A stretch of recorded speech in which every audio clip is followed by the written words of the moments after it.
The Kia Soul is a car that you either love or loathe. It's a vehicle that isn't particularly sexy, is quite boxy in its appearance, and of course is advertised by cute anthropomorphic hamsters. Initially introduced to the world in 2009, the Kia Soul hasn't changed all that much in its production, with the first generation model running through until 2013 before it was replaced with a current generation model. Although the Soul has primarily been a gasoline car, an electric variant was introduced in certain markets in 2015, offering an all-electric range of 93 miles, 150 kilometers on the EPA test cycle.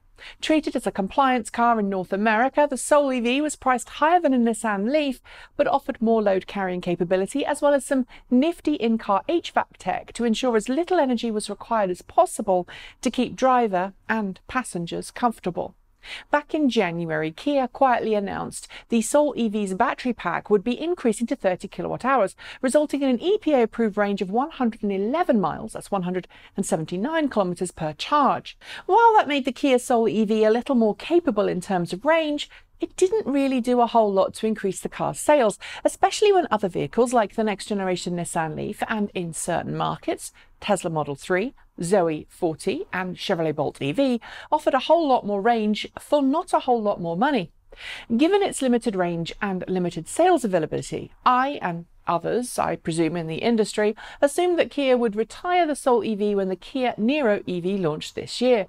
Similar in size to the Soul EV, the Kia Niro EV offers a whole lot more range than the current Soul EV and is more mainstream in its design.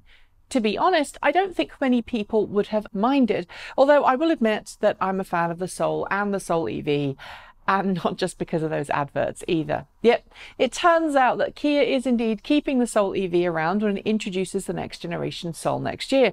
How do we know? Well, not an official posting from Kia, but instead a series of spy shots captured at the Nürburgring in Germany. Sadly, it's not possible to share those photos here because, well, in order to do so, I'd have to pay the professional spy photographer a pretty large sum of money to have the rights to do so. And yes, professional automotive spy photographer is a career, and yes, they do charge a lot of money to access the photos and videos that they capture. What I can tell you, however, is that the new Kia Soul EV looks like an evolutionary rather than revolutionary step up from the current production model. It retains the easily recognizable silhouette, with the inside cabin, or what I can see of it, offering an upgrade that is more modern, a fresher version of what went before.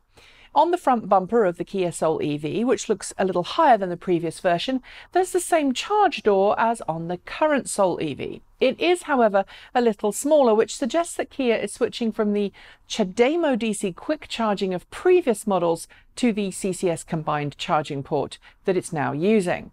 Instead of a gear lever, something we had in the current Soul EV, there's also a rotary gear selector and presumably the electronic parking brake that has been offered on Soul EVs in Europe for a while. But what is most important is not the exterior or the interior, but the in-dash range display. It shows a predicted range of 437 kilometers with a state of charge of 92%. For those who are interested, that's about the same range as that given for the long-range 64 kilowatt-hour Kona Electric in Europe. This suggests that the Hyundai Kona Electric, Kia Niro EV and next-generation Kia Soul EV may very well share the same battery, drivetrain and charging capabilities as each other. What does this translate to in the real world? Well, expect less than 437 kilometers, 271 miles quoted by the car. It's likely that that range is based on European test figures, and as we all know, range predictions do have a tendency to be a little optimistic. Instead, I suggest we look at the 258 miles, that's 415 kilometers, offered by the Kona Electric as a good base point. Given the Soul EV is a little less aerodynamic than either the Niro EV or Kona Electric, it's likely that the range is going to be less than both of its cousins.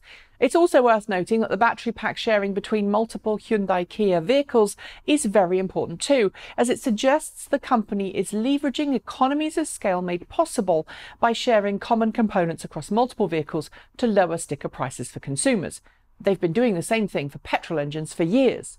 Given the outgoing Kia Soul EV is a little on the expensive side, this could help make the next generation Soul EV a lot more affordable. Sadly though, because there's no other information on price, availability or production yet, remember this is a spy shot of a pre-production prototype, we'll have to wait a little longer to find out just what this new model will offer. So what would you like to see from the next generation Kia Soul EV? Will it sell? Or will people opt instead for the more conventional Kona Electric or Nero EVs? Let me know in the comments below. And that's it. Thanks for joining me and see you next time.